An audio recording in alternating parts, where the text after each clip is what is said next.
Hey everybody, welcome to Inside College Soccer. Today is a little bit of an unusual episode. I've got Ben Garrick with me, and so Ben has a podcast as well. And so what we're going to do is I'm going to talk to Ben here a little bit, learn about his projects, and then Ben's going to interview me. So it's going to be a little bit longer of an episode than normal, and but it should be fun. It should be good. Ben, you and I tried to do this a couple of weeks ago, and unfortunately the file got corrupted. So we're gonna try this again. How you doing, buddy? I'm doing great, Don. How are you? Good, good. Doing really well. Where are you located, Ben? Where are you at? We're located in Phoenix, Arizona, so hot part of the country. Yeah, it's starting to get into the warm season, isn't it? Oh my goodness, yeah, we're in well into the 90s this week, well into the 90s. I'm obviously not from somewhere too hot, so it's starting to get the better of me, but we'll see. Yeah, you're from where originally? Where are you from? You're from Scotland? Yes, I'm from Scotland, which is obviously just a small country that's part of the UK, so I'm not quite used to the climate here. Yeah, a lot colder in Scotland. That's for sure, brother. Hey, so what's how'd this work? How'd a guy from Scotland end up coming over to the United States and settling down here? So I always knew that I wanted to be involved in soccer, especially because where I'm from, it's a thing that every boy's involved in. And yeah, so I started in soccer when I was very young, and that's ultimately what led me to the US. I played academy football back home until the age of 18, where it's kind of make or break time if you get a professional contract or not, and I didn't. So I took Plan B, which was to apply to as many schools as had a soccer program in America. I then heard back from, I don't know, I probably got 35 offers. I sent 2,400 emails. Obviously, I emailed some schools multiple times to get to that number. Um, and yeah, I just took the best offer. I ended up in Idaho, of all places. And yeah, just kind of one thing led to another. And here we are in Arizona trying to start this. So you were in Idaho. What year was this that you came over? I came over 2021, so 1 year after the COVID sort of break happened, all that lockdown. I came the year after that, so my last year of high school was very stop start prior to coming over here. Right. What school did you end up at? I ended up at the College of Idaho in the NAIA. I had 2 years there, and then halfway through my second year, I got offered a job coaching academy soccer uh, back in the UK at the same professional team I came through the youth system at. And well, it was a job that I would have took after I graduated, so why not cut to the chase and take it straight away? So that's a career path I took, and well, I ended up back in the States anyway, so it obviously didn't detour me that much. What club was that you ended up going back to? Dundee Football Club. They're a team in the top league in Scotland in the Scottish Premiership. So, at least in my country, anyway, it's sort of the highest level. Professional teams at the highest level you can be at in my country. Obviously, I didn't ever make an appearance for the first team or anything like that. And coaching, it was obviously with the youth academy, the young ages. But I mean, you'll know yourself, Don, that as somebody that loves soccer, if you get offered a job in that sector, you don't really think twice about it. You take it and you sign it away as quick as you can. So originally you were in Scotland. You were playing at the youth academy level. And for those Americans that don't understand, explain to them how this works. So kids will be at the youth academy. Sometimes they get picked up at 14, 15, 16, but sometimes they're there from 12, 13. Sometimes they go to different academies. But when they're 18, that's when the rubber meets the road, right? And So not everybody's going to get a pro contract, right? yeah, yeah, more or less that's right. So you start off the same way that most people start off. You just join a local rec team. We don't really have the club system that's in the US, kind of those elite clubs, if you like. That's not really a thing for us. We just join a local rec team. I got scouted when I was 9 years old from the team, from a professional team. So what happens is you just play normal with your friends at the park, and then scouts from different professional teams go and watch these games, and then just invite people in to train. So at 9, I went in for a trial with Dundee, and well, I enjoyed it. I got offered a contract to sign, so I signed my first like youth level contract, if you like, and I was there from 9 until 15 probably. At 15, I kind of grew tired of it, and because it's a very serious environment, as you can imagine, and I just wanted to enjoy playing with my friends, so I took a year out. Luckily for me, my year out was a very successful year soccer-wise, so I got invited back, and I was like, right, okay, I'll go back. So I did a further 2 years. So I was 9 until 15, 15 to 16, I took a break, and then 16 to 18, I was there again. Obviously, around 16, some players start going into the first team. That's when you're allowed to start playing for the first team, at least in Scotland. So I had a few teammates that went on to do that. Obviously, I wasn't one of them. And when, like you say, when you get to 18, that's when the sort of professional contracts start coming out and people start making a living off of it. And obviously, I wasn't one of them. Otherwise, I'd be there and not here. But that's more or less how it works. So it's just kind of it's getting younger and younger now. Actually, scouting. I've seen kids as young as, believe it or not, 6 years old get scouted for these teams, these professional clubs, which is insane to say. But every year it just gets younger and younger just because of the competition, especially in cities that have more than one club. That's more or less how it works. Yeah, it's and it's changed a lot in the last 15 years. In 2010, I was coaching in college, and I was just started to recruit international guys coming over from Europe, and it was really there was a lot of well, why would a player want to go to the United States from Europe? Why don't they just play professionally? That's it's just why would you want to do it? They just looked at it as a downgrade, playing down. But then somewhere between 2010 uh, and probably in the next 10 years, probably between that and 2020, I think a lot of parents and a lot of kids realized and started looking at the numbers and realizing how many kids we get released at 18, and then what are your choices, right? Your choices are you can move down because you're not probably not moving across from one professional club to another one to get picked up a contract. If Dundee FC releases you, then Celtic's probably not going to pick you up onto their pro team. So what do? You move down. So you go bum around, and so a lot of players were jumping from first division pro academies to third division teams to fourth division teams, maybe back up, and but never really making a living, right? So you end up, then what do? You have no education, you're 28 years old, you've never really made it, you've never been able to make enough money, and so now you become a bricklayer or a cabbie driver or something. But it becomes difficult. And I think a lot of parents started to see the United States as a pathway for their kids to continue to play and develop as a young adult, but get an education at the same time, which is very difficult to do in Europe, go to school full time and play full time football. Incredibly true. Incredibly true. The first point that you made I want to touch on is that I made that mistake of originally viewing it as a downgrade, not on purpose, not deliberately, but more so because it was like a plan B, if you like. Which is, as I kind of got hit with the shock of, it's definitely not the way to view it at all, because as you'll know more than me, Don, the standard is, especially at some schools, is very, very high. Right. The insight now that I have, if I had that at the start, obviously my approach would have been much different to start with. I almost had to take a hit to start to then adjust. Whereas, obviously, ideally, if I knew that now, I would be able to start on the front foot.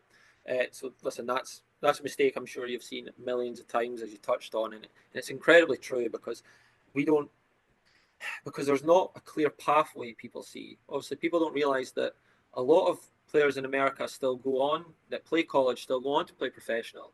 I think of just talking about Celtic. Celtic's right back, Alistair Johnston, who's Canadian, played at Wake Forest. Played at Wake Forest all 4 years. He then went on and played for Nashville and Montreal, and then ended up in Europe.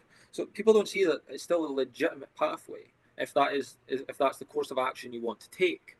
Uh, so because there's a slight disconnect and there's not like the name attached to it, I think that's maybe why. But you'll know better than me. There could be a million reasons that players kind of take their foot off the gas when they're like, okay, I guess I better go to college in America.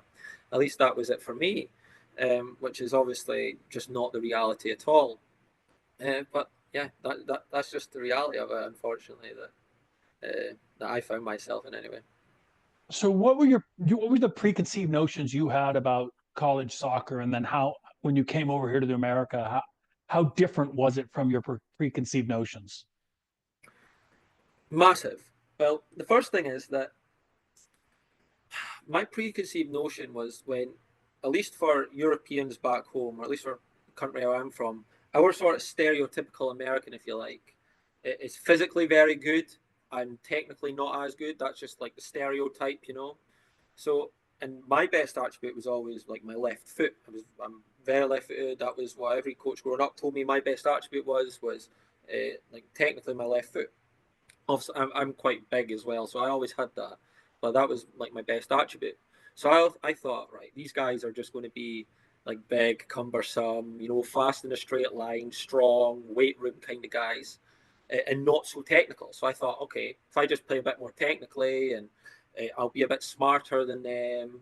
And that was like my preconceived notions, almost egotistically, which is how I had my wake up call is when I got there.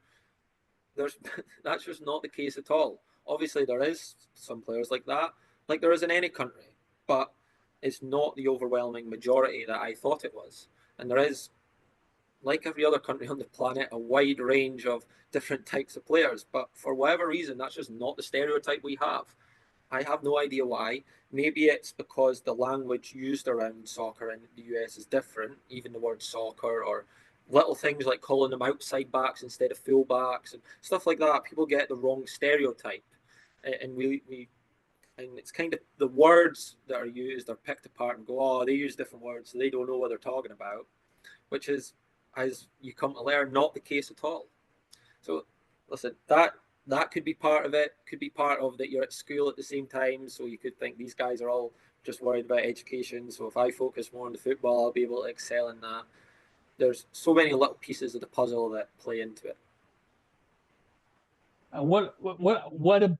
How did you find the balancing between did you find it difficult to balance between the education and the taking time to study and the football and the weight room and the meetings and the film and personal life and all of that? Did you find that difficult, or was it an easy transition for you?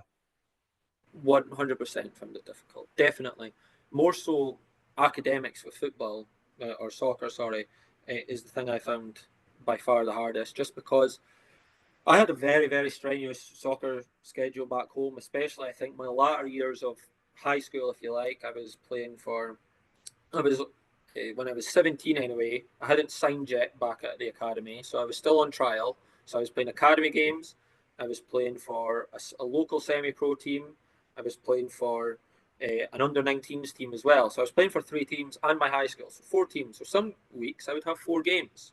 Other weeks, obviously, you'd have two or three, judging on how seasons operated. But there was weeks I had four games, so I was used to strenuous for a very short period of my life. I was used to strenuous soccer schedule, if you like, the same as in the US. But our academic uh, profile, if you like, is so much less strenuous than in the US. We had one exam per subject, so one final at the end of the semester. Not even at the end of the semester, sorry, but at the end of the school year. Whereas here in the US, you're constantly graded, constantly tested. So if I'm being completely 100% honest, growing up, I was very, very, very guilty of, for if the school year was 9 months, for 8 months of the school year, just coasting and doing the bare minimum. Then for the last month, like 12 hours a day, studying as hard as I possibly could. And then I'd always test well, score well on the test because of like a month of intense focus. Whereas here, you don't get away with that. You don't. You need to be on the ball constantly with your academics, which was for me anyway, which was far harder for me to adapt to. So yeah, of course, that was the hardest part. Social life and whatnot, you find ways to make that work. Even little things like studying with your friends, stuff like that, doing homework with people. You always can find ways to make social life work. But balancing sport with academics was by way and far the hardest part of college, full stop. Yeah, I found that pretty common with kids that came in from overseas. It's because the American system of education is different than honestly most countries in the world. Yeah. Yeah, that's true. Um, so tell me about your project. So you've got a project that you've started called Advanced Football Academy, correct? Yep, that's absolutely right. Tell me a little bit about that project. So when we just looking at statistics, it started because, funny enough, me looking at the US soccer statistics and seeing that uh, there's 6.5 million young males under the age of 21 that play soccer in the US, which is over double the population of a country like Uruguay. And when I look at the number of players the US produces to compare to the number of players that a country like that produces, it's very insignificant in terms of elite players. When we think of, I always use Uruguay as an example because they produce elite talent all the time compared to the US, who don't necessarily do that, even though the US have far more players. So that's how it started. It started from me looking at those numbers and being like, well, we obviously have a huge problem here because the supply of players we have the demand, but we're failing these players in a way of we're not pushing them to reach their maximum potential. So that's how it started. So then we dived in and we looked at, right, so if we look at academies across the world that produce all these elite players, what do they have? And we say, well, those players play more at home than US kids do. Those players get injured less than US kids do. Those players have better access to information than US kids do. Those kids watch more soccer than US kids do.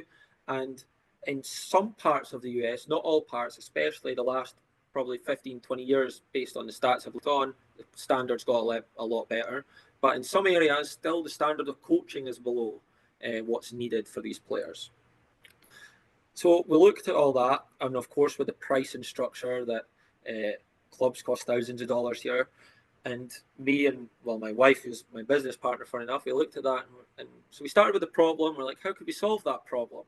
So we have made thousands of at-home drills to try and combat the home practice side of things. We're working with a top athletic performance educator who's an expert on sleep, nutrition, injury prevention and conditioning. We're working with him on that side of things.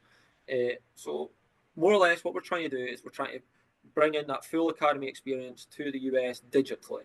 So we're trying to provide these young players with the best resources possible at as small a cost as we possibly can.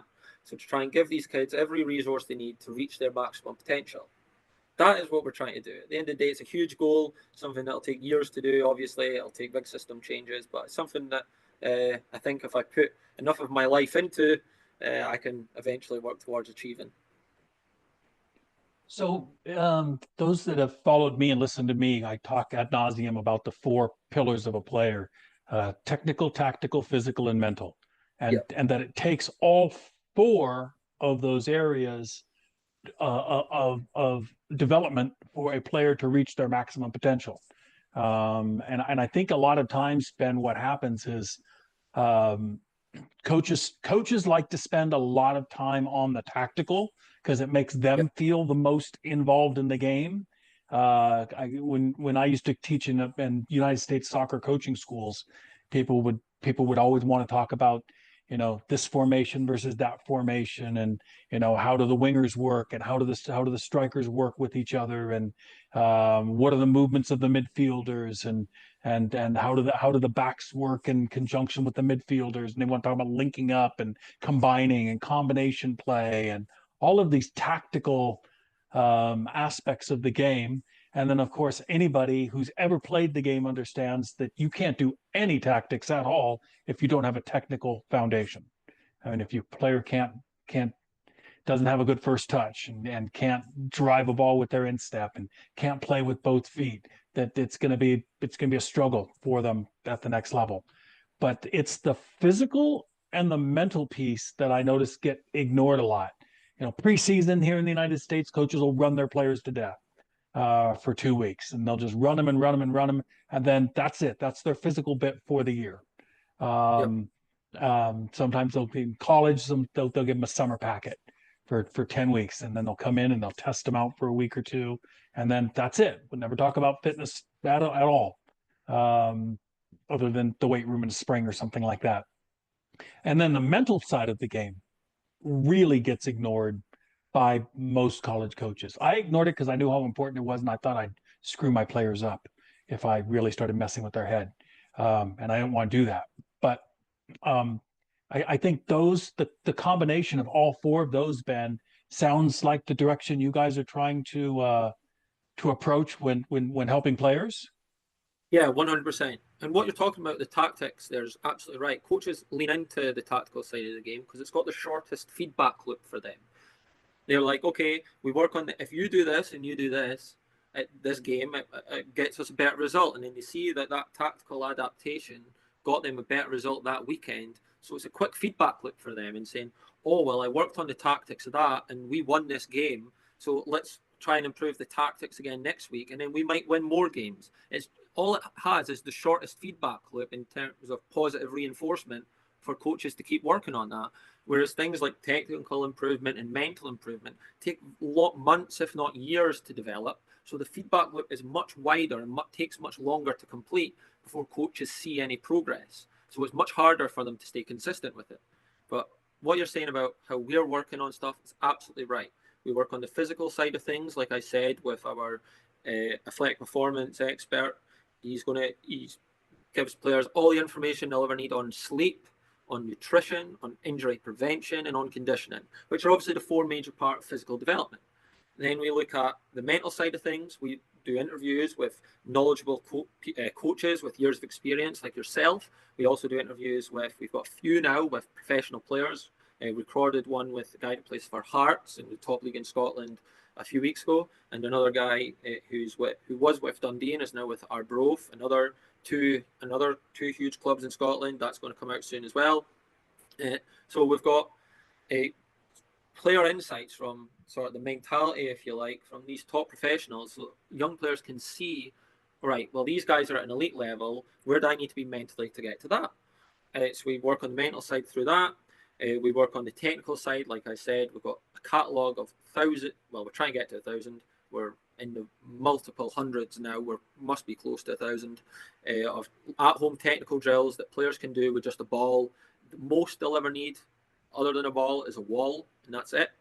And they're all proven by either professional players talking about them or elite coaches. It's not just made up stuff. And then we talk about tactical side of things by I myself go position by position, breaking down the game, talking about, okay, the ball's here. What's this player doing? Why is he doing it? Why does it matter that he's here? So we cover every basis. It's almost, funny enough, the comparison you used in the last interview that unfortunately got corrupted. It's almost like a library, but for every single aspect of the game. And instead of reading the book, which, especially in the modern day and age with how short attention spans are, takes much more effort from players, we try and reduce friction as much as possible and keep it as interesting as possible. So all technical drills can be done and try and do it. So most sessions can be done in 20 minutes to an hour a week, 20 minutes to an hour a week for the technical side of development. Mental side, you just put on a video while you're having your dinner or sitting in bed, not doing anything. Same with the tactical side of things, same with the physical side of things. He just gives you a program. He teaches you how to improve your quality of sleep. He teaches you how to improve your conditioning. He teaches you how to get injured less. So there's no friction. Try and make it as easy as possible for these players to develop each, like you spoke about, each four category of the game, so we can propel them as high as we possibly can as coaches or as people trying to inspire more young players. Yeah, that it is interesting, and then you're right. I forgot I made that analogy, but it does sound like a library that people can go into. And when you go into a library, you can go to the psychology section, you can go to the history section, you go to the different sections of the library and pull out what you need. And so, how does this work with the Advanced Football Academy? Is this something for coaches? Is it something for individual players? For parents? For teams, for clubs? How does this work? Can an individual sign up? An individual can sign up, but we try and work with clubs just because, obviously, simple principle of volume. if we sell the program to a whole club, we can make it far, far, far cheaper to each individual in that club. At the end of the day, we want it to be as cost efficient for people as possible, because our goal, I like to think at least, our goal is much bigger than being a company. You know, we try. So for individuals, just because of simple principle volume, like I said, it's much more expensive. So we try and target clubs. And that way as well, we have added features that make it much easier to operate if you're in a club. Like if I'm a coach, let's say, and you're a player, I can assign you a task. I can. Each player has like a calendar. It tells you what time, what days of the week you're training, what time, when your games are, what time. So I, as your coach, can just plug into your calendar little videos to watch and little technical drills to do, or interviews to watch, etc., or tactical things to look at. So so that way, like I said before, we try and make it as frictionless as possible. We don't want it to feel like a chore. That's the worst thing ever. That was a big thing for me growing up. A lot of my development felt like a chore at times. Like it's like certain like weight room sessions, it was like, oh my goodness, today this is a bit of a chore, which I don't want for young players. I want them to do it because they love it. So we try and keep it short and sharp, impactful, and little friction. So that way, if the coach can just plug it in their like diary, if you like, or their calendar, they just click on it, they watch the video, or they do the 20 minutes a week technical session, and then guess what? They're done, and they're much, much better player for it. Because as you know yourself, Don, if you stack these little wins up over time, it compounds into something huge. And eventually, the players who are doing these little bit extra, it doesn't take much time out of their day at all compared to the players who aren't. The difference is night and day. Right, right, right. So okay, so but if an individual, if a parent's listening to this or a player's listening to this and they Yep. say, I want this for my child, that it is possible for them to 100%, come on board. 100% possible. Obviously, it's just not a coach plugging something into their schedule. It's Right, themselves. It's just not a coach doing it. It's just you doing it. right, 100% you right. can do it. 100%. We try and make it, like I said, it's no holds barred. We try and make it as accessible and as affordable for everyone as we possibly can. So how do people find out more about Advanced Football Academy if they're interested? How do they get a hold of you? Where do they find information? Yeah, I respond to all messages on social media. We're on Twitter, we're on Instagram, we're on TikTok, we're on YouTube now. We're everywhere. So whatever you can, just whenever you type in Advanced Football Academy at the player's preference and they send a message, I respond to genuinely every single message. I set an hour aside every day just to sit and open up direct messages and respond. So I try and be as accessible as possible. So all those places, and of course soon we've got, once our product's ready, once the software's ready, which is in a few weeks, or it's actually going to be closer to a month and a half, I think. Then they'll be able to reach us at our website as well, which is at justadvancedfootballacademy.com. We have a contact us page there too. I try, like I said, everything's about as little friction as possible. We try and be as contactable as we possibly can. Okay, so by the time that the product is ready, it'll be about a month and a half for those of you listening It's looking like that, right yeah. now. Yeah, just it's the end of almost the end of May. We're May the 20th. So we're looking for a release of somewhere around June or the beginning of July 2025, correct? That's right. That's 100% right. And for the first few months of its release, it's going to be 100% free. For the first few months of its release, it's going to be completely free of charge for everyone. Because at the end of the day, like I've said a few times now, our goal is much bigger. We want to improve the standard of player produced in the US. We feel that players are not shy of inspiration. We don't fall short in inspiration. We don't fall short in ability. We just fall short of the tools that other countries have. So we're trying to shorten that gap so our players here in the US can go further, whether that's a typical grassroots player, if we can push them to play in college, or if somebody wants to go beyond college, we could push them beyond that. Or if somebody wants to go on and try and be an elite player, again, we have all the tools needed for them to do that. We just want to help more players reach their maximum potential in a way that's fun and enjoyable for them.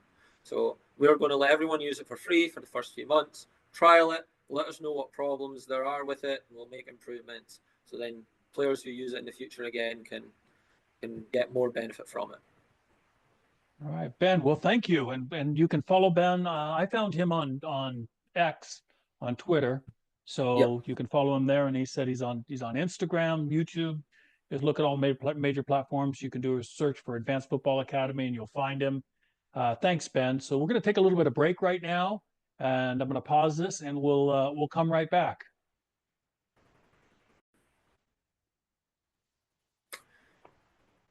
All Don, right, I we're follow back. you. Hey, Ben, go ahead. Hey, Don, I follow you very closely on Twitter, and my favorite tweet of yours ever is a video of kids playing in the street in Spain. Do you want to talk to us about your experience of that? Yeah, a buddy of mine and I were we were traveling all throughout Spain. We were going to some various academies down on the Sun Coast, and then to Valencia, and we were traveling up to Barcelona, and we took an afternoon out in between sessions at an academy to go walk into the nearest town and get something to eat and just check out the local culture. So we're just traveling through the countryside. There was nothing, and we come across this little town, and we got our coffee and our treat. We're walking back to the hotel, and all of a sudden I look and I notice there's a kid knocking a ball against the wall. And then I look down the street and there's another kid knocking the ball against the curb, literally using the curb as a wall. And then there were two other boys knocking the ball back and forth. And I thought, I got to record this because this doesn't happen anywhere in the United States. And people don't understand when we were looking at, how good the Spanish women's national team is and how good the Spanish men's national team is. And we're watching, Barcelona and Madrid in the Champions League. I mean, year after year after year, Spain is right at the top level of any country in the world. And I just thought to myself, it's culture. It's in the blood of these kids. This is just, and they're not doing it. No parents talking to them, no coaches looking over their shoulder and telling them what to do. It was just kids having fun with the ball at their feet. And yeah, you can find that on Twitter, and I posted it to Facebook, and it's an amazing little video. That is an amazing, amazing video. I actually answered a few questions. I get questions on TikTok that I just record myself answering, and one of them was talking about that sort of culture that these countries have, like Spain, France, some of the South American countries, of kids going out after school and just playing in the street. My comment on it, at least, was I don't see us getting near that culture, just because even if soccer did become, if we could wave a wand and make soccer the number one sport in the US, we have far too many modern world distractions. These kids don't go home and watch Netflix. They don't go home and play on the PlayStation. So, how would you, how would you sort of approach trying to tackle that issue of getting kids to play at home more? Yeah, look, I don't know. I mean, look, I can reach back into my files and tell you about the experiences of the kids that I've dealt with throughout my years. I started coaching in the late '80s. I grew up playing in the 1960s and '70s, actually 70s and '80s, in the early '70s, and soccer was even when I got married in 1983, my wife and I would talk about that someday on the television, you might see a commercial with kids playing soccer, and thinking, oh, someday that maybe that'll be soccer, because it was always, a kid and their parent playing baseball or playing basketball or throwing a football around. It was never kicking a soccer ball. There were no soccer movies. There was no soccer on television. When I grew up in the '70s, people that are my age may remember, we used to watch here in the United States on public access television. There would be Toby Charles with Soccer Made in Germany, and they would take a soccer match of the week and they would condense it down to a 1 hour show.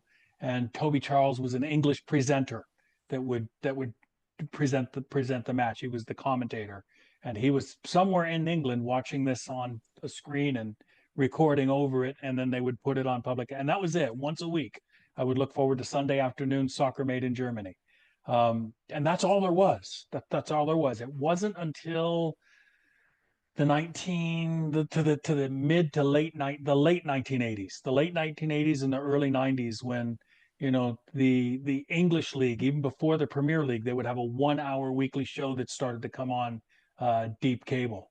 And then slowly it started to make its way into the culture, and you could see it grow. And I think it's just taking time.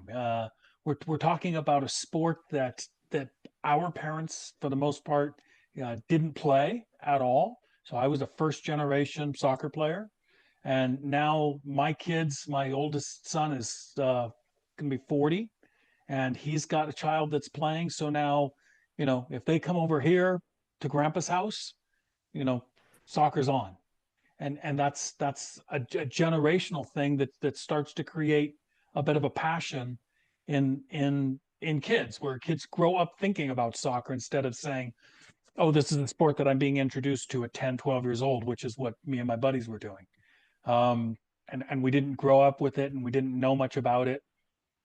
And so my son grew up knocking the ball against the garage door, and when the neighbor complained, then I bought him a kickback, a little, a net that you could stretch tight and knock the ball against, and it would Yeah. bounce back to him, so that he didn't make noise and bug the neighbor by knocking the ball against the garage door all the time. And he'd learn to juggle, and he'd learn to play games on his own with the ball, and as it resulted him playing in Europe and playing in college. Just a much better player is created when a player plays with the ball for the love of the game, just because they enjoy it. So it takes time. I mean, we see it in the inner cities, and we see it around even in the suburbs. Basketball courts will have a kid shooting hoops by himself or with a buddy, or playing horse, or playing one on one, two on two, just playing pickup games. We'll see that here in the United States, and sometimes you'll see kids, especially up north, they'll play hockey on their own, or in the winter, or street hockey. You'll see them playing out in the streets, and it's starting to become soccer a little bit more. We're seeing it a little bit, but it's not like it is in Europe. And look, Ben, when I was in Yeah. Argentina, we were on a recruiting trip in Argentina back in 2011, I guess. We left our hotel, and there's a massive park in Buenos Aires. Anybody who's ever been there knows exactly where I'm talking about. It's not very far off of the city center, where you see the pictures of the big obelisk they have there in the city center and the memorial park. But there's this massive park, and it's acres and acres and acres of grass and trees. And we left our hotel at 8, 9 in the morning, and there was nobody in the park, to be expected. People were off Yeah, yeah, to work or going to work. And when we came back at like 1 in the afternoon, back to our hotel, that you couldn't find a patch of grass anywhere on that park. You couldn't even really walk through the park unless you were walking through some sort of a game of soccer.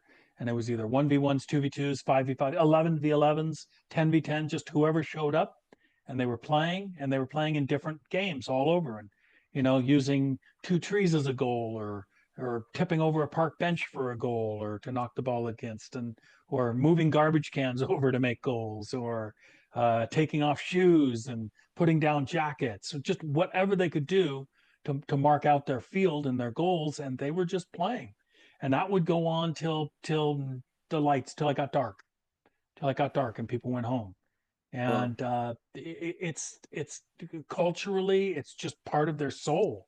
And then there's a reason why Argentina, like I was mentioning, Spain is one of the top teams. I think Argentina's men's team is the number one team in the world right now.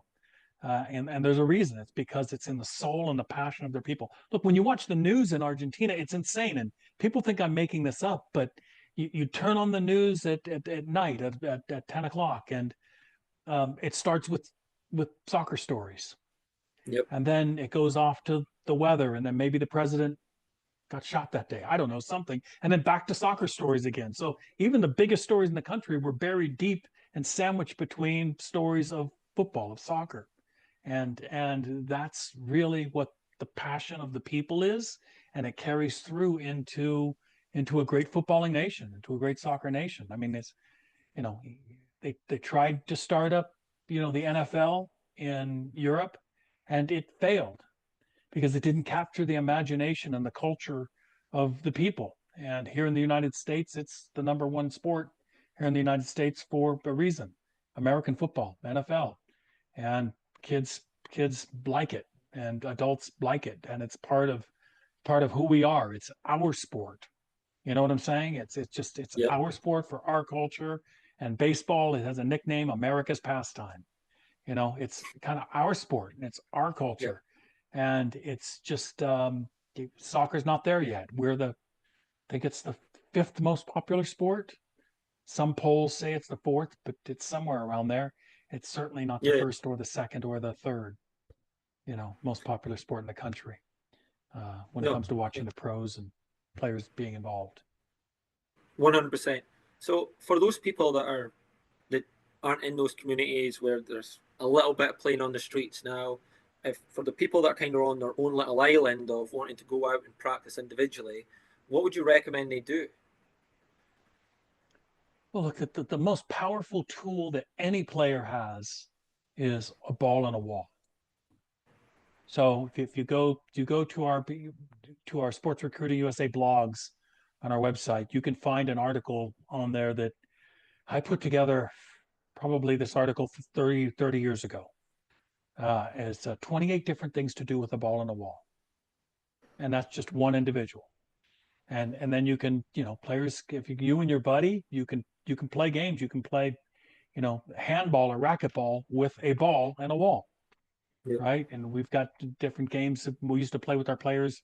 We had a game called Champion with a ball and a wall and ways to keep points. And, you can knock it against the wall and have to knock it into a little square. And then the ball has to bounce into that square and can only bounce once, and then it's got to go against the wall and into that square. And just little skills, little games, little tips and games that you can play with yourself to entertain yourself with a ball on a wall. And what I say about a wall is that, if it's Christmas Eve and it's raining outside and you feel like knocking a ball around, um, good luck finding a friend on Christmas Eve when it's raining. But that wall will always be there and the ball is always willing to go with you.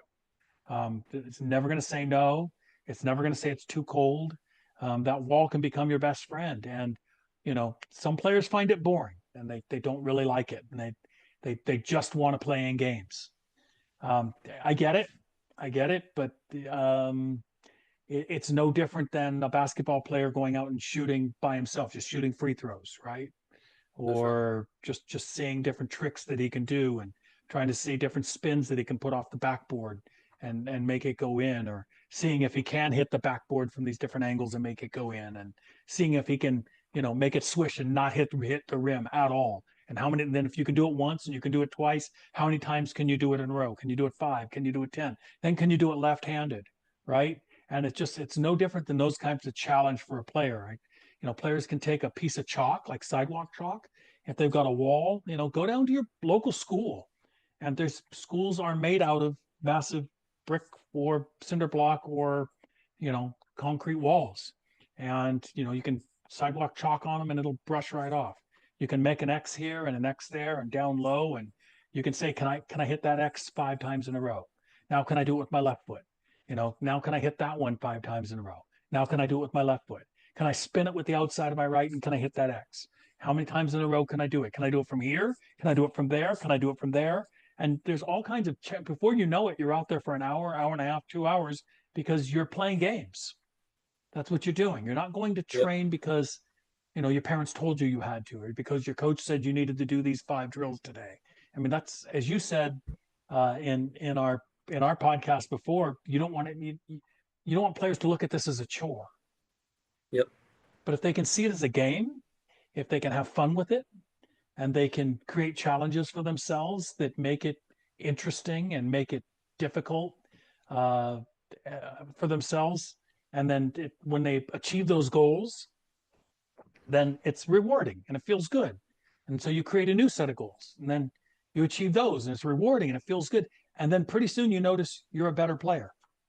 You've gotten better, and there's no better feeling than going out to the field and people saying that wow, you're really good.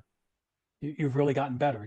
It's what humans want. We want that validation. I think I started playing soccer like in kind of older when I started playing, like in 5th grade. But by the time I was in 7th grade and we'd play out at PE just for an activity that the teacher had us doing at PE, none of my other friends had played soccer, and I was one of the better players. And they're going, "Man, you're really good," and I was terrible compared to my club soccer friends. I was terrible. but compared to these other kids, I was good, and it made me feel good.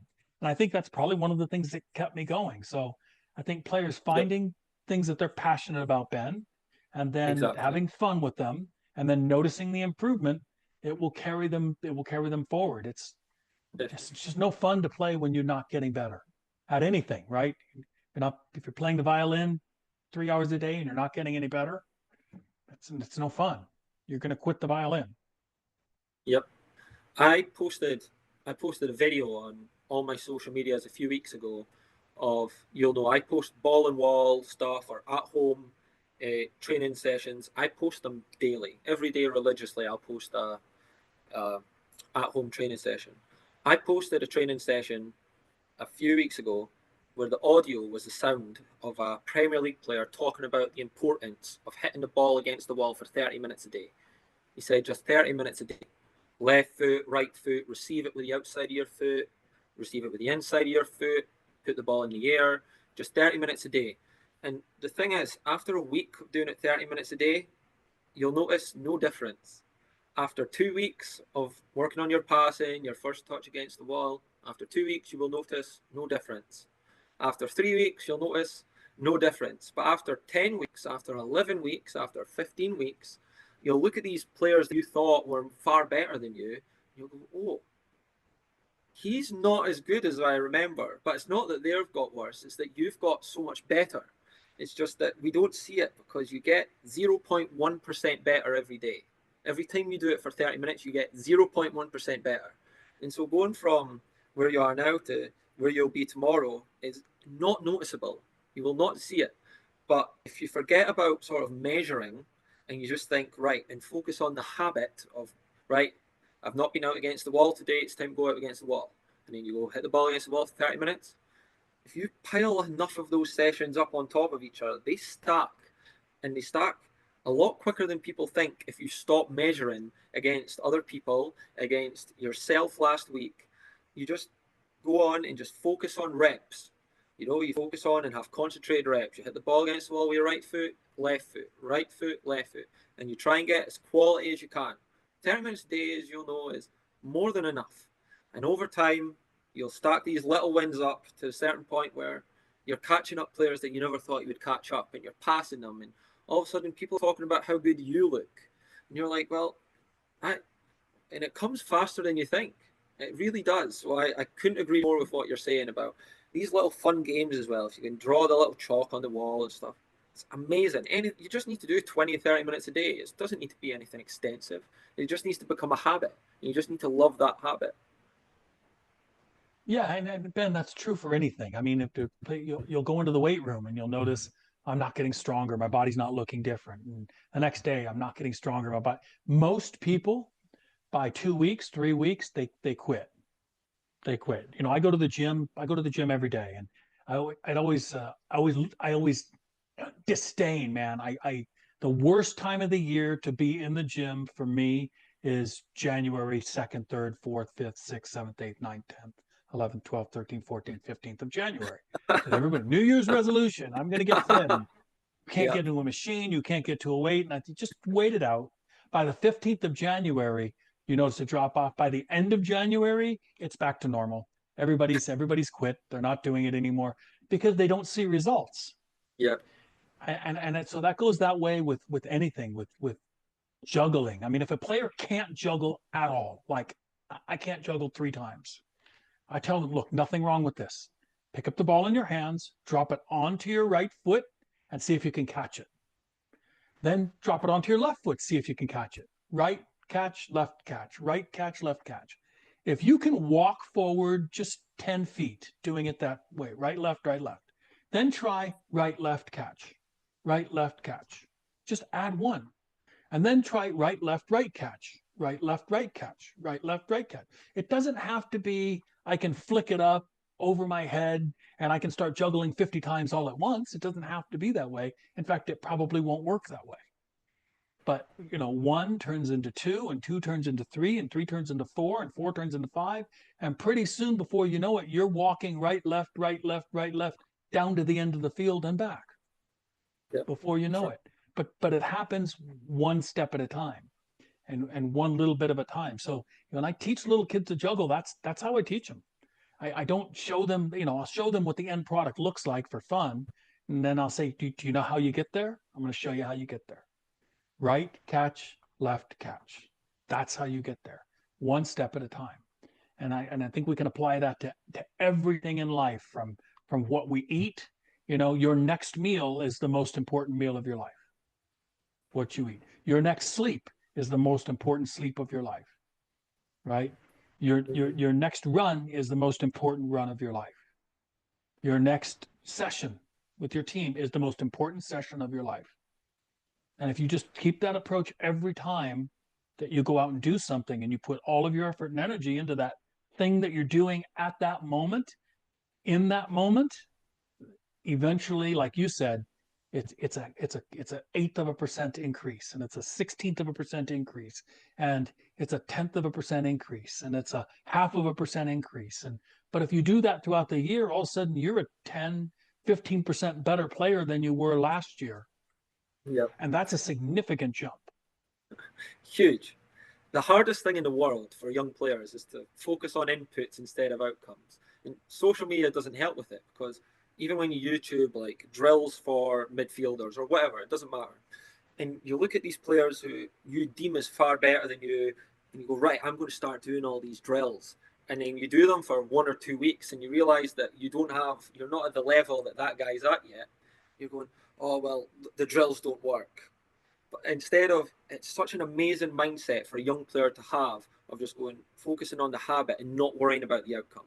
It is the best mindset a young player can have. But it's the hardest thing in the world to help young people and young players wrap their head around, that you don't worry about the outcome. That thing looks after itself. If you just focus on your daily habits and what you do every day, and how much time and effort you put into those habits. And those little habits, like we spoke about 3 or 4 times now, those habits stack up. Those little wins add on to each other. But again, it's getting young players to not focus on the outcomes. And again, it's so hard with social media, because they go on YouTube and they watch highlights of games or highlights of Neymar, just first one, and they see him doing all these step overs, whatever. And then they go outside, they realize they can't do it after a week of practicing, and they go, well, I quit. But what they don't see in these highlights of players like Neymar, etc., whoever, they don't realize that these guys just put in hours and hours and hours and hours and hours, because they love doing it throughout their childhood. They don't see that part, and they don't realize that they didn't make that highlight in that 30 seconds that they did it in a game. That highlight was made in the years and years of practice prior to it. So your point is absolutely spot on. I love that point. It is getting young players to go from an outcome-based mindset to an input-based mindset. It's what more can I do, and not what more can I get out of this. I mean, you must see it all the time when you were coaching at college. Players just expect to go to the weight room a few times a week and expect to be thrown weight around, or they work on something a couple of times and they're still not. Or you'll have players who were on the bench and they come to you and say, Don, what can I do to get into the starting lineup? And then you go, well, do this, this, and this. And then a week later, they come back to you and go, oh, I've done that, and you didn't play me again this week. And you're like, that's because you did it for a week. But it doesn't add up. Yeah, there's a I had to pull it up here. There's a meme that goes around every once in a while, and it's the iceberg meme. And the top of the iceberg that everybody can see is success, right? Or goals accomplished, that kind of thing. But below the surface, the part that nobody ever sees is what you were talking about: the sacrifice, the hard work, the sleepless nights, all of the failures and the tears and the self-doubt and the blood and the sweat and the sacrifices of everything in their life. You're right. Nobody ever sees that stuff. They just see the success, and then they want to go get the success. But it doesn't. The foundation of that success is always all of the hard work and the sacrifice that goes below it.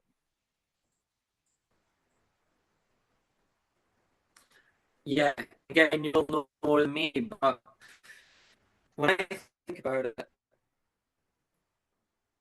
when you're doing these sessions, ball against the wall, perhaps in your football, up and say, why do you do this?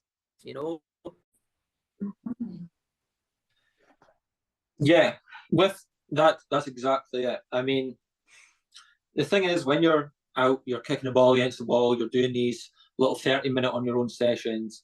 You'll have people saying to you at the time, like, why are you doing that? Why are you, out there kicking the ball against the wall? We're going out doing this, we're hanging out. And then and it'll be like that for such a long time until you start overtaking people. Then people will come up to you and go, "Oh, you're doing amazing. How are you doing that?" And can you tell me how to do that? And then that's when you go back to it. It takes so long, It takes so long, and you're in this sort of valley of despair where you're doing the right things, you're kicking the ball against the wall, you're going to bed early, you're eating the right food, and you see no results for such a long time, and that's so hard to stick with it.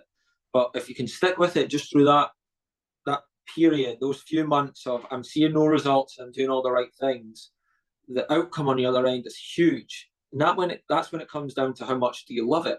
Because when you're seeing those results in that hard middle period, it's so much easier just to stop. Because then it feels like we were saying earlier, it feels like a chore. But if you can just stick with it through that hard period, that's like it's on the other side of that hard period where the rewards start to come and everybody starts giving you this positive feedback of, oh, you're doing amazing. I remember last year when you were like this and you weren't as good, and now this year you did so great. Or last year you weren't even on varsity soccer. This year you're the best player on the varsity team. How did you manage that? And well, the answer is I did a year of work that you didn't do. But it's so hard to stay motivated during that time period of no positive reinforcement that it comes down to how much you love it. And Yeah, it's and Ben, part of the problem that we're having societally is that everything is instant gratification. Now we're getting, we've had used to be, if when I grew up, if I had a question and I didn't know the answer, and my mom didn't know the answer, and my grandparents didn't know the answer, then I had to find time to go down to the library, and then I had to, look for the book, and then I'd have to find the book, and then I'd have to research in the book, and it took a long time to get the answer, and that delayed gratification of having a question and then getting the answer, it took time, and at the end of the day, though, it felt good that you were able to solve the problem. Now we've got AI and everything instantaneously. It's like I don't have to think about it. I can just put it into AI and it can research my paper for me and it can write my paper for me, and maybe I'll just change a few words on it and I'll be done. It's instant, it's quick. And if I'm hungry, I'll just grab something out of the freezer and I'll just throw it in the microwave, and in 2 minutes I'll have dinner. I can eat now. I don't have to spend the time shopping and prepping and cooking and putting it together. I don't spend time doing anything. It's instant gratification. And unfortunately, with something like soccer or tennis or music or art or any human endeavor where a human is creating the actual outcome, it doesn't work that way. It takes time. It takes time. And so if a player can stick it out, it's still no guarantee that they're going to make it. But what they're doing, and you don't even realize that you're doing it, what you're doing is you're training your brain, you're setting a cycle up in your life for I have got a goal and I'm going to work towards that goal. And I know that it's going to take time, but eventually I'll feel better for having tried. And I tried my very best. And that's all we're talking about, is just giving it your very best effort, not your 50% effort, not your 80% effort, but giving it 100% of your effort. Just putting all of your energies and thoughts and feelings and time and into that thing, whatever that thing is that you're trying to accomplish. And then if you do it, you do it. If you make it, you make it. But if you don't, you'll know that you gave it everything you got, which equals no regrets. Because yeah, that's the worst thing that you can have is look back and said, well, I wasn't a bad player. What if I had gotten the rest that I should have gotten? What if I had shut my phone off at night instead of staying up till 1 in the morning on my social media doom scrolling, right? What if I had eaten the right way? What if I had gone to the wall even 3, 4 days a week for half an hour? Would that have made a difference? I don't know. It's too late now. They tell me it would have made a difference. I don't know. Maybe. I kind of Yeah. regret not having tried and not having done better. I kind of Well, regret it. there's a quote of yours that ties in with that I really like. That is, your interest level is your effort level is a direct reflection of your interest level, and it's so true. You know, the players that want to be there and the players that love it, you can see them a mile off. You can see them a mile off because every 6 months that you look back, they're the ones that constantly get better. And the ones that are more talented but don't love it as much, they're the ones that always fall away. And no matter where you are, those two types of players are always prevalent. You get the improvers and you get the falling awayers. And the falling awayers are tend to be your more talented players that, you know, think they're better and think they're all that. And but they're not doing these things that and they're leaning into these bad habits that you're talking about. And they fall away over time. And then you have these players that are maybe it's an advantage that they start below the talented players and they're looking up at these talented players and they're like, oh, I want to be like that. And they're like you say, they are very interested. So they do put in that extra effort. They do go to the wall 3, 4 times a week. They do go to bed when they say they're going to bed. They get up in the morning when they say they're going to get up.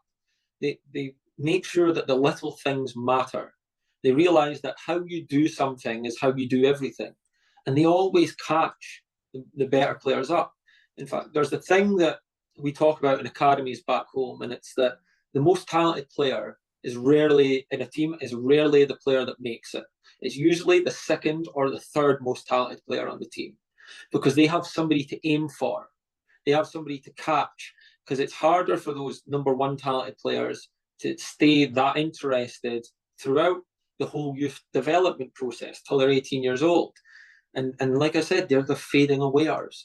And then you have these more interested players that, because they're high interest level, their effort level's just as high, like you talked about in the words that you used. And so they catch these players up, and they're the ones that go on to do much better. They're the ones that are kicking the ball against the wall, going to sleep at the right time. So it's just the truth. It is absolutely factual that there's no coincidences. There is no coincidences with it. It's the players that put in the most effort, that kick the ball against the wall, etc., that go on to do the best. So that was my favourite quote of yours by an absolute mile. So if you could go on and talk about that for a little bit, that would be great. Yeah, that quote goes hand in hand with my definition of discipline. And I would ask my players, I know this isn't the definition in the Webster's dictionary, but for me, discipline is doing the right thing when nobody's watching.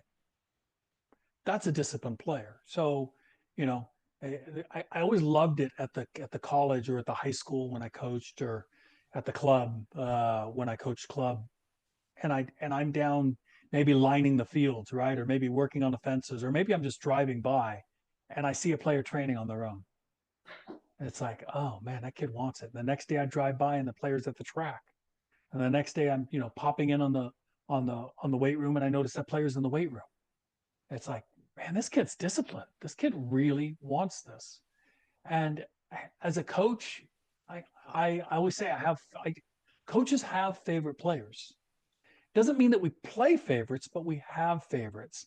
And I've had teams where 18 of my 25 kids were my favorites because they were disciplined and they were doing the right things when nobody was watching. And that makes it hard for a coach, Ben. That makes it hard for a coach to choose the starting 11, which is the player's job. The player's job is to make it a difficult decision for the coach. Who do I start today? Who do I play in goal? Both of the guys have worked their butts off, and they've been working really hard on their own, and they've been doing everything right, and they've been doing really well in training, and they're both coachable, and I can see them improving, both of them. Who do I start today? That's their job, is to make that difficult. And it really does come down to that quote that, if you're interested in anything in life, I don't care what it is. Like, say, I've talked about, my daughter danced. That was her thing, and my middle son, he was a musician. We didn't realize it. We should have known, because he was, 3 years old, 4 years old. He was putting together Tinker toys, the connector toys, and he'd make a guitar out of it, and if the music was going on, he was dancing and he was rocking out at 3, 4 years old. And so no surprise that he became a musician. And, at 16, he had a record label and he was traveling Europe and traveling, doing European and American tours with his band, with his for the label, and he was interested in music. So he spent a lot of time doing what? Not playing soccer.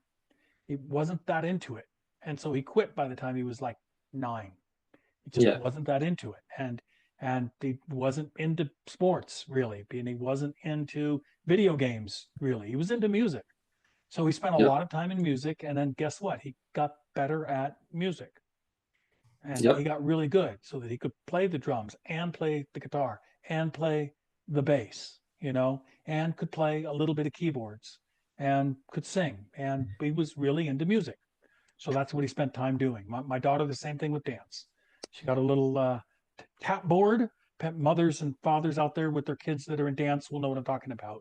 It's a board that's like 4x4, and they can put it down on the floor and they can tap on it, right? And then she did ballet, but everything she was doing was ballet. She would ballet down the halls, right? She would, do her moves down the halls, and she would do them in the living room, and she would do them in her bedroom, and she was really into dance.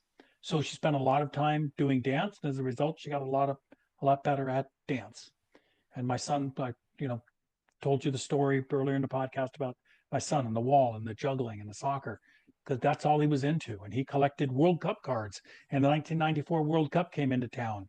He was collecting all of the cards from all of the players and all of the teams. He and I both have books put together of all the players, and he knew the statistics of all of the great players. How many Yeah. goals they scored for club, and how many goals they scored in the last World Cup, and how many World Cups this player had played in. And he knew them all. He had them memorized from the back of the cards. He knew what teams they played for, what club teams they played for. Um, and that had nothing to do with anything except that he was interested in soccer. And that's kind of all he was interested in was soccer. He Yeah. quit baseball, he quit basketball, he quit swimming, he quit all of them eventually because all he wanted to do was soccer. And Yeah. yeah, I've just noticed that with kids and with players, and if they're interested in something, and I think the burnout issue, Ben, with parents, if the parents listening to this, comes when you want it more than your kids. So when you're constant, if you find yourself as a parent constantly telling your kid, "Did you go to the wall today? Do you want to go to the wall today? Maybe you should go to the wall today. Did you, what you eat today? Did you eat well? Did you work out today? Did you juggle today? Maybe you should juggle today. Go out and juggle." There was a parent. I remember when my kid was growing up, another parent who wouldn't let their kids come in until they juggled 100 times, then they could come in for dinner. It's like, oh, come on, now that's a chore. That now it's just a job. There's no way that those kids are going to grow up playing soccer at the next level. In fact, they would joke about how resentful, and not joke, but they would talk about how resentful they were that their dad made them do that. And they loved their dad, so they'd make it a ha-ha joke, but it wasn't really funny, and it Yeah. wasn't very nice. And the kids really didn't want to do it. If the kids wanted to do it, they do it on their own. You should be, as a parent, it should be the opposite. You should be saying, "Hey, stop juggling. Come in for dinner. Come on, I called you in for 5 minutes ago. Just a few more, Dad. Just a few more. Let me just get to 100. Let me just a few more." If your kid's doing that, then they're on the right path. If you're having to remind them to do it, and remind them to do this and remind them to do that, having to do with their sport, I think you want it more than your kids do at that point. How often do you see parents pushing kids like that? Oh, a lot. A lot. I remember, so I have a girl, there are pictures up here on the wall in the office. You probably can't see it in the dark, but it's up there. It's up there on the wall next to Yeah. the very top picture next to the You bookcase. see it? That's Yeah. Lindsay Dickerson, and that's her holding the NCAA National Championship trophy for Stanford. When she was at Stanford, they won the first national title while she was there. She was one of their goalkeepers, Yeah. and started giving her private lessons as a goalkeeper when she was like 11. Um, and I remember, her dad constantly from 11, 12, 13, somewhere around 13, 14, had been giving her weekly goalkeeper lessons for like 3, 4 years. And I noticed dad would make comments that were pretty harsh for a father who, by the way, never played soccer, wasn't a goalkeeper, just harsh comments. And one day I had pulled him aside and I said, "I've noticed you have it backwards." He goes, "What are you talking about?" I said, you're really hard on her about the soccer pieces, like and what she should be doing and what she should be training and how she played that day. And then you carry her bag for her. I said, you've got it opposite. You need to you need to not make it easy for her. Don't carry her bag for her. You need to make it easy for her just to be with you as a parent. You shouldn't be talking about her soccer. You don't know anything about soccer except what you've learned from watching her play, in which case she's the expert. You're not the expert. Yeah.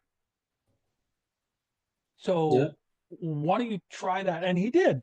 To his credit, if he hears this, name's Francis Dickerson, and I love the man to death. I'll be going to Lindsay's wedding this fall, and I'll see Francis. But he stopped carrying his daughter's bag, and he stopped harassing her about the soccer. Um, you know, I think we just get it in our heads as parents that, oh, I see that my kid likes this, therefore I will push them harder. And there's a big difference between the pushing and the enabling. You should just Yeah. enable them to be able to have the freedom to do the thing that they love more.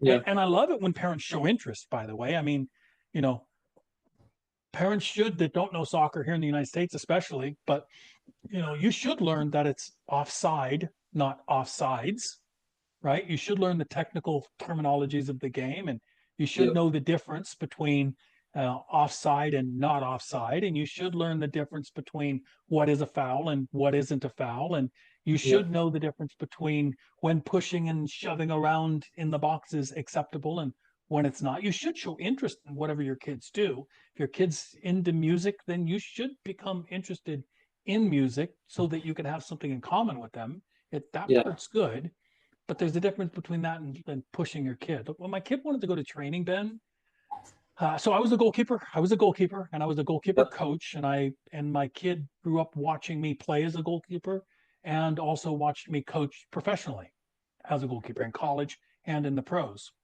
Yeah. And I had a rule with my son: I will never ask you to go training because I don't care if you quit. In fact, my life would be easier if you would quit. I've got, 3 teams that I'm coaching, and I've got a club that I'm doing goalkeeper training for, and then Yeah. I've got another day job as an accountant. And look, I come home and I'm tired, Yeah. and I don't want to go out training with you again. But if you ask me, I'll never say no. Yeah. I won't say no. So he would have to ask me to take him out to do some training. And even then, Ben, there were days, not a ton, but I remember vividly, there were days when we'd pack up the car, we'd get all the balls in it, we'd go all ready, we'd go up to the field, we'd drag out the goals, we'd unlock them, we'd set them up, I'd set the balls out, we get into the warm up, and we'd get 20 minutes into training. We'd usually train for an hour, sometimes hour and a half. Um, and we'd get 25, 30 minutes into it, and I just start packing up the balls again and say, we're going home. Yeah. Why? Because you're half-assing it. You just clearly you don't want to be here. You've got something better to do, and I've got something better to do. And then he'd Going through the usually, yeah, motions. yeah, yeah, and we'd talk about it, and he'd realize what he's doing, and then we'd continue with training. I don't think we ever packed him up and actually went home, but he needed to be reminded that if you want to be with your friends, go be with your friends. Why do I care? I played. I had my career, right? And I'm living the dream, coaching. I'm living the dream. This isn't my dream for you. This is your dream for you, or don't have it as your dream for you. I really don't care. If Just you're comes into down it, I'm into it. If you're not into it, I'm not into it. I don't care. It's not my life, man. It's yours. comes down to such self awareness from both the player and the parent, though, doesn't it? Really Yeah, comes down. Ben, I hope some parents hear this, because look, I was in a meeting with a player on a Zoom call like this. Actually, we're on the phone, and with a parent and a player, and the dad was wanting to know, and I thought the player wanted to know, but the dad was mostly wanting to know, if his daughter could play in college. And I had seen her video, bang on average. Okay, okay. I'm sure there's some college somewhere in the United States she could have played. There were probably somewhere. but the dad was pushing with a lot of questions from the dad, not a lot of talk from her. And we got 25 minutes into the phone call, Ben, and dad and the daughter felt comfortable enough with me and said, Dad, can I talk to Don alone? And so she grabs the phone and she goes outside and says, how do I tell my dad I don't want to play anymore? Like, I don't mind finishing through high school. It's my senior year. I want to finish with my friends, but I don't want to play in college. He wants me to play in college. I just said, hon, you got to get the courage to tell him. This is your life. If you don't tell him now, you're going to end up resenting him. And I know I can tell you love your dad tremendously. That's why you don't want to tell your dad, because you love him so much. You don't want to disappoint him. She said, that's right. I don't want to disappoint him. I said, I get it. But if you love him, that means you should want a good relationship with him. And hiding things from your dad and not sharing with your dad how you feel is not a good foundation for building a relationship. It's like an identity crisis, isn't it? It's like an identity crisis. They've identified themselves, and the parents identified their kid as a soccer player. Right. So as soon as the kid feels like it's time to step away, or the parent feels like, oh, maybe they're slipping away a little bit, it hits them hard that because they've called them a soccer player for so long, stepping away from that title hurts in a way. Playing soccer is not something you are, it's something you do. Yeah. It's not what you are. So we had to tell my son this. My son was probably, when my son was 10, he says, I want to play in England. And of course, you know, at that time I was coaching professionally. It's like my wife, it's like, he's not even a good athlete. He's got my genes. You know, genetically, he was cursed with what my family has and her family has. And her dad's a big, strong dude, but he was never like a basketball player or a baseball player. And dude, nobody played sports in her family. I was the only person in my whole family that played sports. My grandfather played baseball and tennis, but nobody else did. Those are the genes he had, man. That was the hand that he was dealt. And it's like, he's never going to be professional. Well, how do you tell your kid that? Well, the answer is I didn't believe you should, because I don't know. I can't tell the future. If he's interested in something, we'll chase it because he's interested in it. But we got worried at he was putting so much energy into this. By the time he was 14 or 15, I remember my wife saying, I'm worried that if Brad doesn't achieve his goals, that he'll break down, like emotionally. He'll have a breakdown because he's putting that much time, effort, and energy into this. What happens if he doesn't? And then we came up with that saying for him that you understand. And we sat him down and we had this talk. You understand that soccer is not what you are. You are not a soccer. You play soccer, and you are a soccer player. But you as a person are Brad Williams. You're a good kid. You love your brother and sister, and you treat your friends well, and you work really hard, and you know, you do okay in school, and you don't cause problems, and you're a great son, and you're a great grandson, and that's who you are. You're a good person. That's who you are. Yeah. That you're not. Your identity is not being a soccer player. What would your advice be then to people who do want to try and be an elite level player and their heart's set on it and that's what they want to do? What would your advice be to them then? Because obviously it's something that takes a tremendous amount of dedication, a tremendous amount of effort, sacrifice. What would if a young kid came up to you and goes, that's exactly what I want to do, what would your advice be to them? First of all, you have to be honest with yourself. Shakespeare has a line in one of his plays. I don't know his plays well enough, but he has a line, I think it's in Hamlet, to thine own self be true. So first of all, you have to be honest with yourself. What is it about being an elite player that it attracts you, right? Is it, is it wearing the varsity jacket? Is it having the cool gear? Is it getting the opportunity to travel? Is it the money, right? Is it the money? Is it seeing the Veyron that pro player is driving? Is it seeing that $300,000 car and going, that's cool. I want that car. I want that mansion. I want that lifestyle. I want that house. Wow, what what a good looking person they're dating. I want that. I want that. Is it that? Is it the external motivational stuff? And if it is, give it up. Go. There's easier way to get that external stuff. A lot easier ways to get that external stuff than being a pro soccer player. You're taking the hardest way to get that stuff. Okay. So if that's what your life is about, and if that's what you're chasing is things, then to go back and reevaluate and find easier ways to do it. If you're doing it because you can't see yourself living without the game, and like I think about the game constantly, and I sleep with the ball, and before I go to bed at night, I've got the ball in my bedroom. I'm laying on my back and I'm knocking the ball, and I'm juggling laying down. I'm sleeping with the ball. I love the game. I I watch the game constantly. I record every game on the weekends, and I watch them until my mom kicks me out of the house. And then I'm playing FIFA. I mean, it's like soccer. It controls my life. Then that's the starting point. That's the starting point, because that's the stuff that's the primordial ooze that pro players are born out of. Yeah. It's that passion for the game. And I've interviewed, and you've interviewed, and you've been around, and you were raised around pro players, and it's the same story over and over and over. It's like, no, this was my passion. There are so many stories. There's stories of Bobby Robson. People in England will know who he is. Some in America might. But great coach, great English coach. But he was born and raised in the Newcastle area where they mine coal, and he would take coal and then he would grind it down to ball shape and then knock it against the outhouse. Yeah. Against the crapper, and he would knock that against that was his ball. That's what he wanted. That was his passion.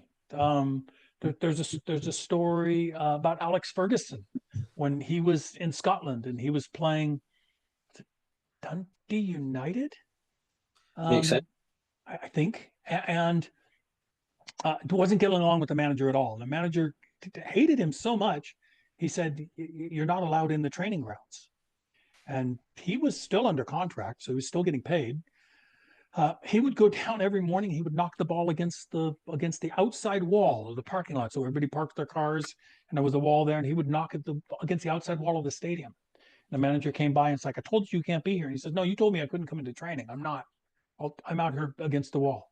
And he'd be there when the manager showed up and when the manager left, because he was just staying sharp, staying in the environment, letting the ownership know that he was serious, because the owners would see him too when they came in, and the staff would see him. And then by the time the manager got fired and the new manager was brought in, he was ready now for first team football again. It was in his soul. He wasn't giving it up because somebody said no. It's part of who he was. It's part of his soul. It just, he couldn't give up the game. And that's my advice to players is, first thing is know yourself and know why you're doing this and know what your motivations are. Then you can take tools like Advanced Football Academy, and you can take tools that your coaches give you, and you can take various tools, and you can then apply those tools to your daily life to become a better football player. There's no one path to do it, Ben. That's the problem with people ask for advice. It's like, no, they're guys playing barefoot in the streets of Ghana right now, in Accra, and they don't have shoes, and they're playing in a field with rocks, right? And they're playing with a ball made of rags that they've tied together with old string into a ball, and they're playing with sticks thrown into the ground for goals. Yep. Right? And they'll tie a crossbar onto it with another stick, and it's not regulation size, and they're going to be a professional. There's no training, there's no coach, there's no anything. It's just that player and his imagination that's going on right now somewhere in the world, and a player is being born out of that primordial ooze of passion and love for the game. And then there are players here in America who have every advantage given to them. Parents will buy them anything they want, will buy their way into any club that they want, We'll buy them any ball that they want. We'll take them anywhere in the world that they want to go. Anywhere. Want to go to Spain for summer for the month or two, that they can go. You want to go live in Spain for there's an American kid that I know that's been living in Spain since he was 16 years old, and now he's 23, and he's still not made it professionally, but he's still not giving up. I mean, chances of making it professionally now are probably slim to none, but this is what he wants to do, and the parents can afford it, and this is what he wants to do. It's costing his parents probably $30,000 a year, and they've been doing it since the kid was 16. Yeah, a lot of money. And then players won't make it out of that. So there's no one way, man. There's no guarantees. It's just chasing what your heart really wants, if that makes sense. Yeah.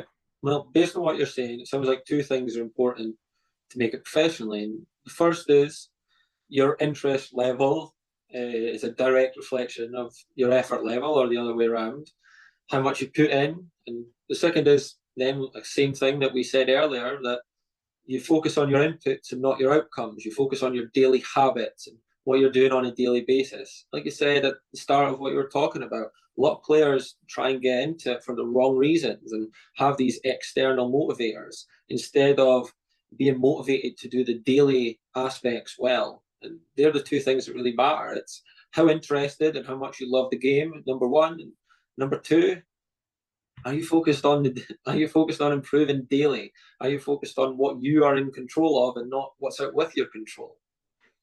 Based on what you're saying, that sounds like a summary, more or less, no? Yeah, and look, and as far as for most American kids, college will be the ultimate level that they'll ever play at. That's the highest level they could probably hope to aspire to. Yeah. And that's what college coaches want too, because all the college coaches that I know, all my buddies, this is their passion.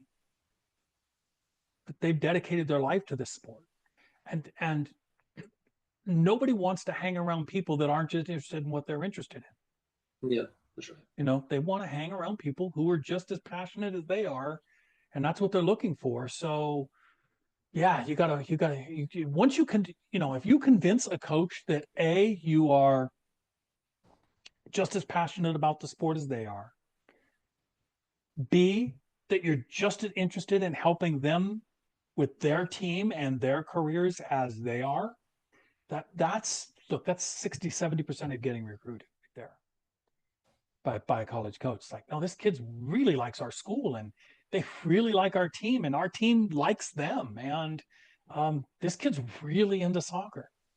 That's 50, 60, 70% of getting recruited right there. It's just that piece. But being the key piece to somebody else's puzzle, like almost like people want to surround themselves with people who propel them forward. The old, you are that way. Yeah, exactly. We are all that way. Exactly. It comes down back to you are the average of the 6 people that you surround yourself with. If you want to be a talented, hard-working player, go and surround yourself with other hard-working players that work on their game. If you want to be a good coach, go and surround yourself and learn from other good coaches. It's back to that. You are the 6 or 7 people that you surround yourself with. So make sure that circle of people's good. Make sure they have the right habits. Make sure they're doing the right things. And then you will become an average of that. It's very true. Yeah. No, it's a huge. I couldn't agree more. I'm just trying to summarize what you were saying because the points you're making are amazing, and the insights that parents can learn from it, reflecting on their kids, the things that kids can learn from it, and even coaches understanding players. It almost seems like sometimes there's a disconnect, especially at club level, between coaches and what their players actually want and need. So, no understanding players better and understanding what pushes players forward more kind of bridges that gap. So it's a huge thing. So what would your advice be then to coaches for their players and helping them understand the importance of these things? Yeah, coaches have to understand that they're not going to help. You can't make a difference in everybody's life. There is somebody out there to help every child. It may not be you. I learned this from actually a baseball coach that was coaching at the same school that I was coaching at. And when a difficult when a difficult player came across his path, he would tell that player, I just don't think I'm the right coach to help you. Let me find somebody who can help you. And then he would help that player find another school, another college. Mm-hmm. Because it just comes down to personalities. It comes down to um, how we were raised and how we see the world as individuals. And I'm talking from a coach's perspective. Yeah. It comes down to how we see things and how we want what we have as a vision for our team and our structure and our goals and our careers, how we see this working, and you know, it's kind of like dating, Ben, because every player when you're recruiting them is on their best behavior, and every coach when they are recruiting a player is on their best behavior. It's almost like a false sense of who this person is, and you're trying to dig down underneath the layers in a matter of only a few hours at best, as to who this person is.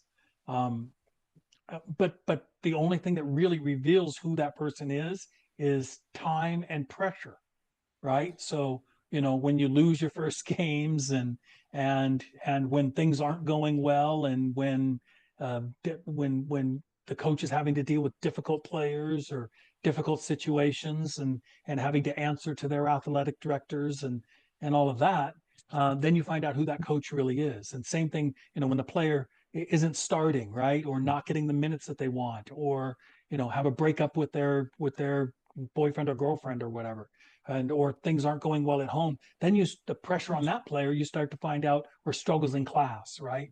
You find out who that player really is.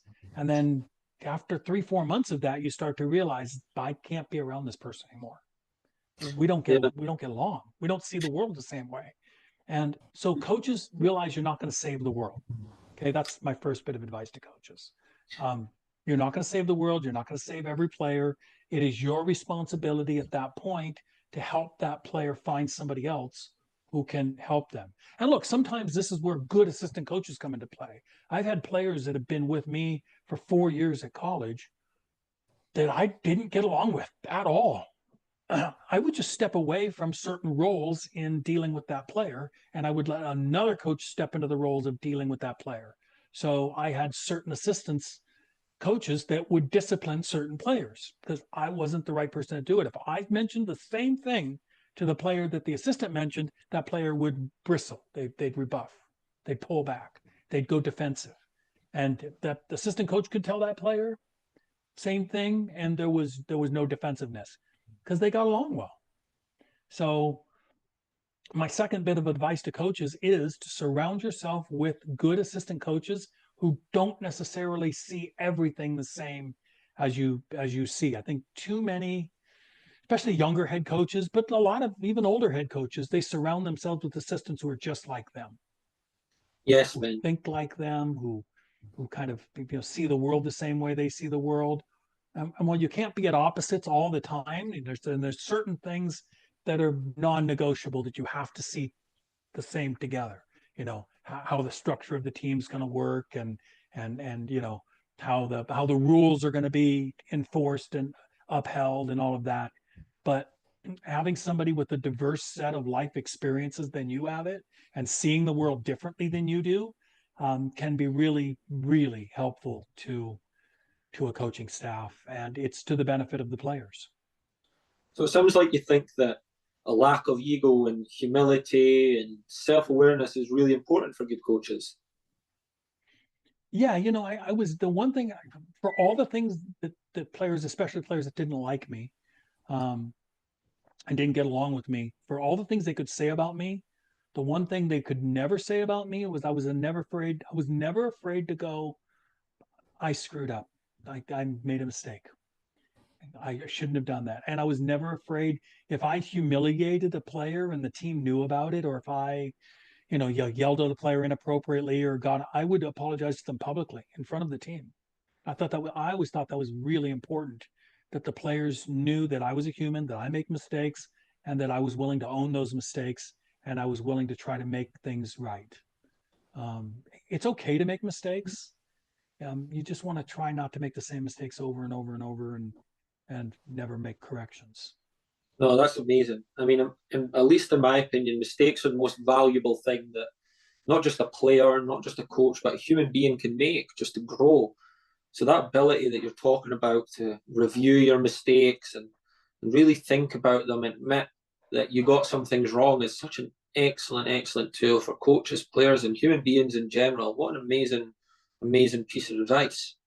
Um, yeah, a lot of coaches can learn a lot from that because you'll know yourself. People, one of the things with me, I hate whenever I coach, I hate getting called coach because at the end of, like you talked about earlier with the identity thing, I'm not coach. I'm Ben, you know?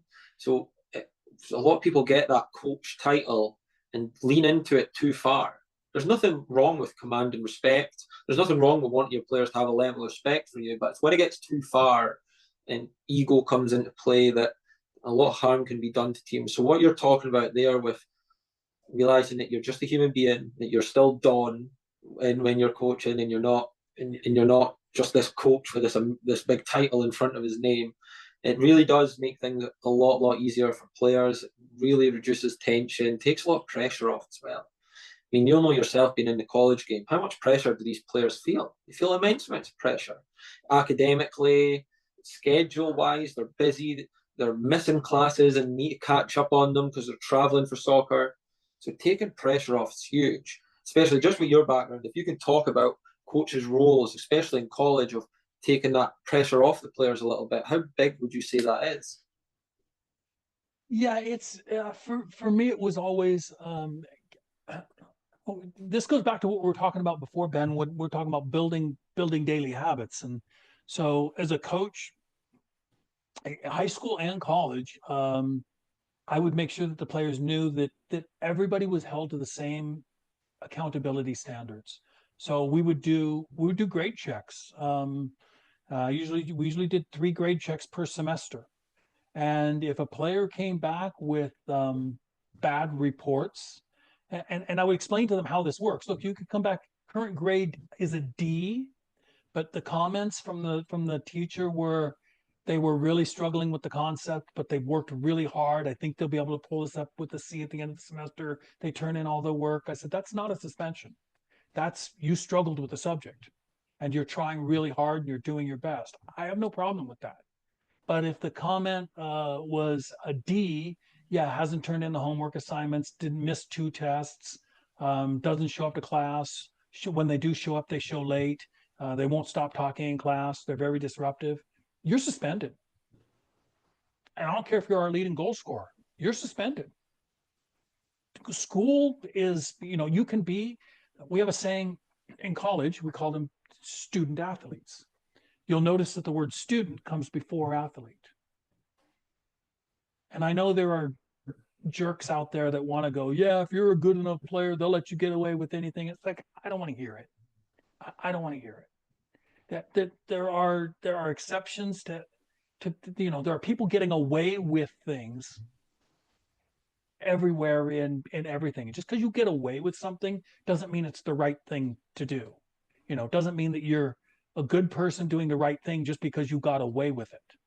You know, we are, as college coaches and as high school coaches, as youth coaches, one of our responsibilities is that we are setting standards, being role models, and helping parents train kids for what comes next in life. And as a college coach, it it is maybe the most important phase of child rearing, in that when you're a high school coach or a youth coach, that kid's going home to their parents, and their parents have 98% influence over who they are, how they behave, and what they do.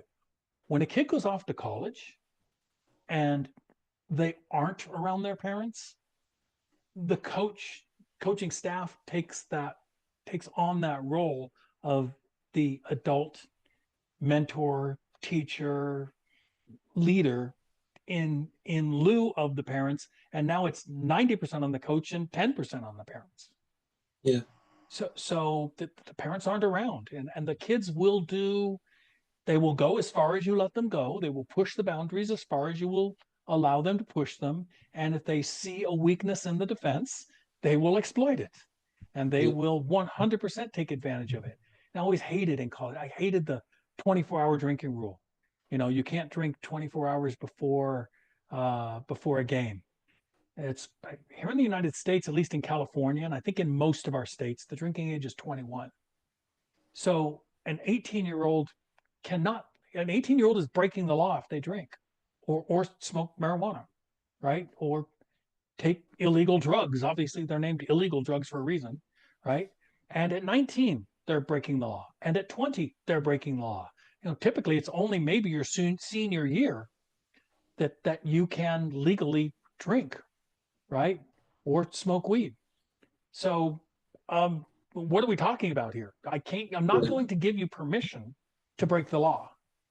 No more than I'm going to give you permission to steal. No more than I'm going to give you permission to beat people up. I'm not going to give you permission to behave illegally. So don't come to school here if that's what you think this is going to be. And I would have this talk in front of the parents with my players. And so I guess where I'm going with this, you're asking, advice for coaches, and especially at the collegiate level. It's, have a standard and then stick to it, win, lose, or draw. If it costs your team a game, it costs your team a game. I remember I had a high school team one year, and we had a rule that if you missed practice for any reason, my grandmother died, I got to go to the funeral, you weren't going to get to start in the next game. Now, it didn't mean that I wouldn't put you in. I mean, that's a really good excuse, by the way. My grandmother died and I went to the funeral. That's a fantastic excuse. If you had been a starting striker the whole year, you were an amazing player, you clearly would have started this game. We'd go through the warm-ups, and it's like, you're not starting today. That's fine. But they were standing on the sidelines, and the first sub opportunity, that player was going in. And people, can talk about whether that's right or whether that's wrong. Well, we had a rule. So there were games when I had 7 players on the field. I remember one game in fact, it was the game we had to win to make the playoffs. And we started with 7 players, and I had 9 on the bench because we had come out of a Christmas break and a bunch of players missed training during the Christmas break. And a bunch of them went in very quickly because they had excused absences, but we had a rule, and that was the rule. Maybe it was too harsh. Maybe I shouldn't do that, but that was the rule. And everybody adhered to the same rule.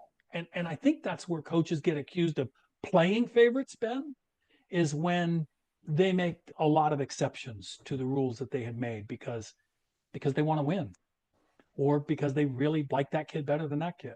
It's like, I don't think you can do that. I don't think that you can do that and maintain respect of your players. We talked about respect, right? Yes, we did. And if the players know that everybody is going to be held to the same standard, that's a big step towards getting the respect of the players. 100%.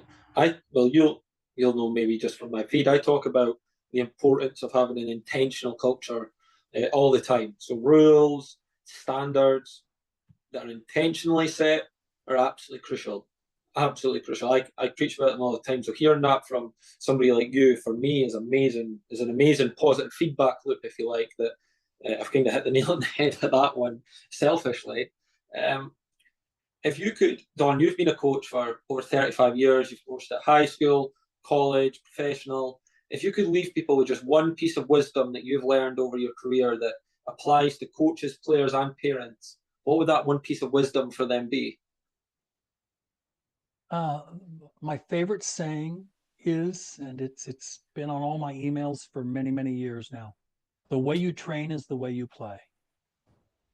And that applies to life. The way you approach something is the way you approach anything. Do you have pride in everything you do? When I mow my lawn, I like it to be properly done. I like it to, I like to do it the right way. I like it to be kept the right way. I like it to be looking a certain way. I like to be able to say, I'm proud of that job that I did. The way you train, the way you prepare for something in life is the way that you're going to perform in that thing when the pressure's on, right? I mean, it's always easy, Ben, in life to to do something when there's no pressure, when you're not on, like you have to perform now. And adults are out there performing in their jobs when there's certain meetings that they're preparing for, right? There's a saying that they talk about the P's, the 4 P's or the 5 P's, and it's proper training prevents poor performance, or proper training prevents piss poor performance. You know, the way you train, the way you prepare, the way you get ready to do something, when the moment of life calls on you and it's time to step up and get that job done, you're going to be ready if you're preparing with intentionality. Just what you talked about, having an intention to go in and perform a certain way. And so it's just the idea that you can't. There's no light switch that you can say, it just irks me. And I don't like to argue with these people, Ben, but when they talk about, oh, they're a gamer, they perform really well in games. They're not really a training player. They don't really put it all out in practice, but boy, do they perform in games. And my answer is, boy, how much better of a gamer would they be if they actually performed well in training? Yeah. So they're shorting themselves, is what I'm saying.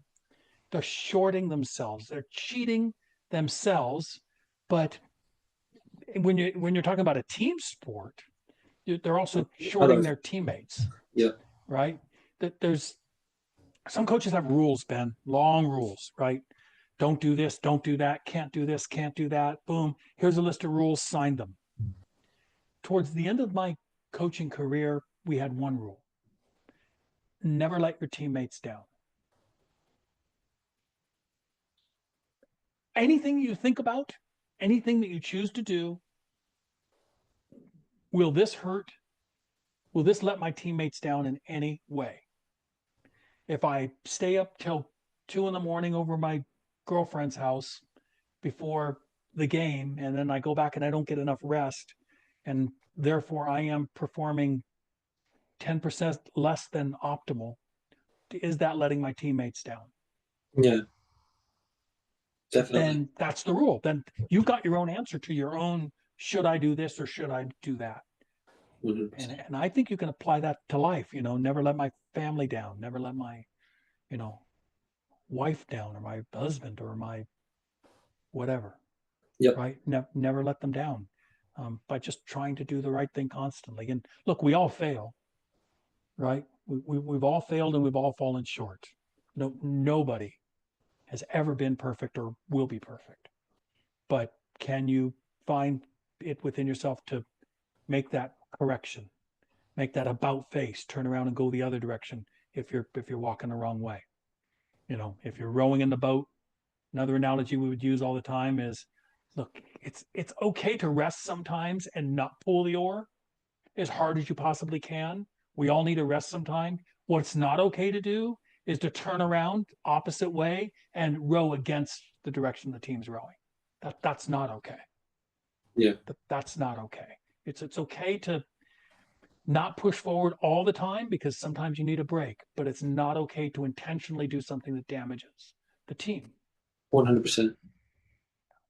Don, what an amazing note to end on. Thank you so much for your time. I've had so much fun, and I think that there's been so much value. Me too, Ben. This has been great.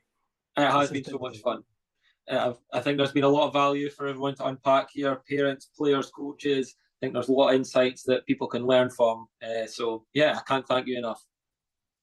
All right, Ben. Been good, brother. Thanks for having me on. I appreciate it. Anytime.